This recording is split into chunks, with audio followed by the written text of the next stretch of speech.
दांत नहीं रहेंगे, पेट में आंत नहीं रहेगी, तो पैसे लेके मैं क्या करूंगा? हेलो, ऐसा मेरी फीलिंग बता रहा हूँ। आपकी तो अच्छी नौकरी होगी, सेट भी अच्छा होगा, रोज आपको पैम्परिंग भी अच्छी मिलती होगी, हर साल बढ़ोतरी हो जाती होगी बोनस में, कल को कोई तकलीफ आ गई तो सेठ अपने घर को चलाने वाला रहेगा। आपके लोग अच्छे हैं, हमारा सेठ ऐसा नहीं था। तो ये बिजनेस जब दिखाया गया मुझे, पैसा बताओ ना कि ऐसा मन किया कि मतलब आप समझ रहे हो मेरी फीलिंग।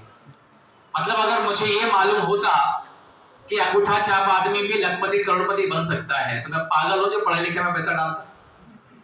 हेलो, लेकिन पढ़ाई लिखाई करने के बाद मैं तो रिवर्स कर ही नहीं सकता था। मुझे ये बोला किसी ने, मैडम, कि 10-12 हजार रुपए से प्रोडक्ट गया, 10-12 हजार रुपए का प्रोडक्ट परचेस कर लीजिए, कुछ लोगों को जोड़ दीजिए, कुछ साल काम करने के बाद में लाखों रुपए आएंगे।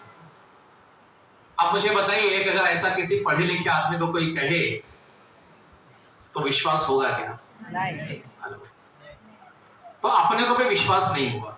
मतलब मैं और आप मिलते जुलते हैं, अब विश्वास नहीं होता मुझे, तो नुकसान किसका होता? मेरा या उसका? बराबर। ये बात मुझे थोड़ी समझ में आई, लेकिन 6 महीने बाद मुझे खाली ये बात समझ में नहीं आ रही थी कि हाउ इट इज पॉसिबल कि 10-12-15 हजार रुपए का सामान परचेज करके कुछ मेंबर को जोड़ने से लाखों रुपए कैसे आ सकते हैं। तो देखिए, समझदार आदमी 2 काम करता है, जो बात पे सवाल होगा उसका जवाब ढूंढता है, या तो बोलता छोड़ सब फालतू बनाने का काम है, लेट गो कर देता है। तो मैं पहले वाला समझदार था कि अगर एक आदमी इस बिजनेस के अंदर आके हजारों लाखों रुपए कमा सकता है, तो हमने चूड़ियां नहीं पहन के रखी, हम भी कमा के दिखाएंगे, लेकिन जवाब ढूंढते। और जवाब ढूंढने के लिए हमको बचपन से क्या सिखाया गया था कि अगर आपका कपड़ा फट जाए तो उसमें टाका लगाने के लिए आप डॉक्टर के पास चले जाइए या तो मोची के पास चले जाइए, है ना? Hello, yes. बचपन से यही सिखाया गया है ना कि अगर कपड़ा फट जाए तो उसमें टाका लगाने के लिए डॉक्टर या मोची का इस्तेमाल करो। अच्छा, मतलब आपको भी दर्जी के पास ही जाना चाहिए, लेकिन टाका तो मोची भी लगाता है। अच्छा, इतनी बुद्धि तो है ना अपने पास। तो अपने को भी ये लगा कि ये इंडस्ट्री के अंदर पावर है या नहीं है, सच है या सच नहीं है। अगर मुझे ये पता लगाना है तो मुझे किसके पास जाना चाहिए? जो यहाँ पे कह रहा है कि मैं सक्सेसफुल हूं उसके पास, या अपना पप्पू दोस्त के पास? ये आपकी चॉइस का मामला है कि आप किसका सलाह लेते हैं। और मुझे अच्छी तरीके से याद है, महाभारत का एपिसोड आपको पता होगा।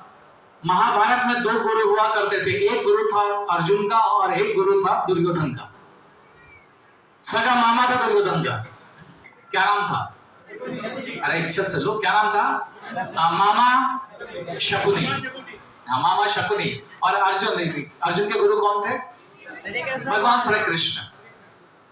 बराबर है कि नहीं? ये दोनों गुरु की वजह से युद्ध एक ही था। ये खाली 5 पांडव थे, वो 100 लोग थे। रिजल्ट क्या आया?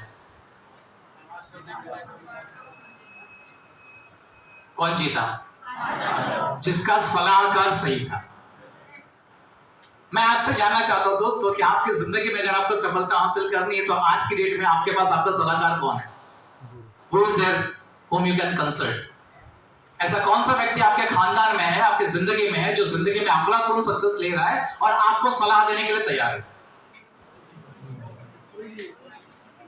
अगर आपको दुख है इस बात का कि कोई नहीं, तो आप माई लाइफ में आइए। माई लाइफ में सलाहकारों की कमी नहीं है। अगर आप माई लाइफ की सलाह ले लेंगे तो आने वाले 3 से 5 साल के अंदर जिंदगी में 360 डिग्री का चेंज आएगा।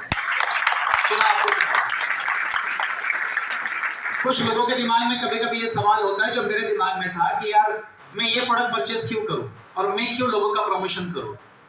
हेलो, तो ऐसा सवाल आपके दिमाग में भी रहेगा। तो मैंने ये देखा कि मैंने जिंदगी में कभी ऐसा कोई काम नहीं किया जिसमें मुझे फ्रंट में रह के बात करने का चांस मिले।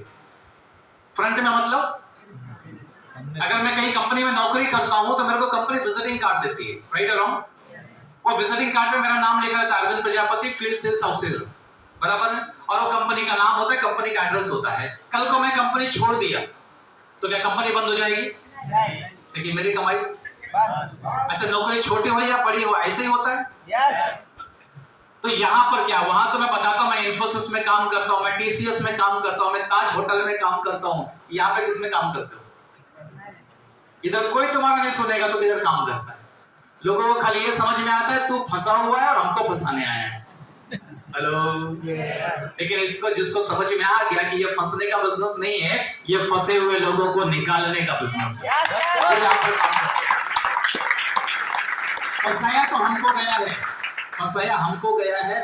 आज भी बेचारे रिमोट लेके बैठते हैं टीवी के सामने, बैठे हैं मैच देखने के लिए, लेकिन 2 मिनट के ब्रेक में क्या आता है? एडवर्टीजमेंट। तुम्हारी इच्छा होती है देखने की? नहीं। टीवी किसका? तुम्हारा। बिजली का बिल किसका जा रहा है? बराबर है। लेकिन क्या देखोगे, ये चॉइस किसका है? होना चाहिए तुम्हारा, लेकिन है क्या? नहीं। तुम रिमोट लेके कोशिश करते हो कि चैनल स्विच करो, बराबर है कि नहीं? और तुमको क्या लगता है कि जो ऐड बनाने वाले पागल लोग बैठे, वो डबल पीएचडी होल्डर बैठे हैं, तो उनको मालूम है कि इस वक्त ये क्या सोचेगा और ये क्या कर सकता है, और वो बराबर जिस चैनल पे आप जाएंगे उस चैनल पे बैठे होंगे, आपका इंतजार करते हैं, आइए भाई साहब, आइए भाई साहब। अंत में अपन क्या करते? रिपोर्ट उठा के छोड़, इनका तो ऐसे रहने वाला है। हेलो, तुमको क्या लगता है कि तुमको दिखाने के लिए सीरियल बनाए जाते हैं? तुमको फंसाने के लिए सीरियल बनाए जाते हैं। मजे की बात यह है कि अगर आप अंदर आए होंगे तो 50 रुपया दिया होगा, क्योंकि हम नहीं चाहते कि आप फंसो किधर भी। इस दुनिया में फ्री में केवल बीमारी मिलती है, फ्री में उपचार नहीं मिलता, और फ्री में खाली पनौती मिलती है, फ्री में पैसा नहीं मिलता। आप ध्यान रखिएगा। अंग्रेज हमारे देश को चले गए छोड़ के 1947 में, 1947 में।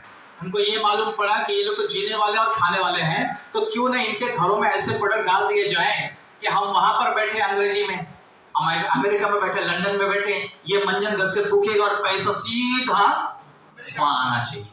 जा रहा है कि नहीं जा रहा है? तुम्हारे घर में मंजन भारतीय है कि विदेशी है? शैम्पू भारतीय है कि विदेशी है? मोबाइल भारतीय है कि विदेशी है? तुम, केवल तुम भारतीय हो, बाकी सब अपने आप में कल्चर में चलता है कि माँ बाप के बच्चे बड़े टैलेंटेड हो गए, बहुत ज्यादा पढ़ाई लिखाई कर दिए, खाया यहाँ, पढ़ाई यहाँ किया, सर्विस कहाँ देता है? क्यों? सेटल होने का। यूएस में मैं सेटल हो गया। क्यों सेटल हो गया भाई साहब? यहाँ नहीं जमता क्या? खाया इधर और गाँव उधर रहा है। हेलो, किस चीज के लिए? पैसे के लिए ना। अगर अपने घर में अपने बीवी बच्चों के साथ में, अपने भाई बहन के साथ में रह के पैसा कमा के पैसे को एंजॉय करने का चांस मिले तो करना चाहिए।